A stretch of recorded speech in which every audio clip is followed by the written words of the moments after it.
Spika wa Bunge la Jamhuri ya Muungano wa Tanzania ambaye pia ni rais wa Umoja wa Mabunge Duniani IPU na mbunge wa Mbeya mjini Mheshimiwa Dr. Tulia Ackson ametangaza nia ya kugombea ubunge katika jimbo jipya la Uyole mkoani Mbeya katika uchaguzi mkuu utakaofanyika mwezi Oktoba mwaka huu 2025.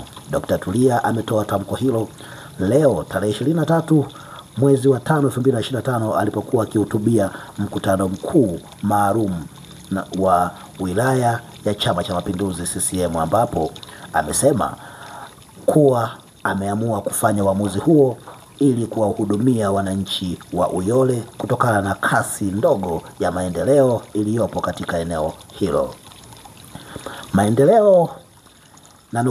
Maendeleo ya Uyole yanasonga taratibu sana. Nimeona ni vema nijitoe kwa moyo wote kuhakikisha wananchi wa Uyole wanapata huduma stahiki na maendeleo ya haraka. Nitoe wito kwenu, watu wengi watakuja kwenu. Chagueni kiongozi, chagueni mtumishi.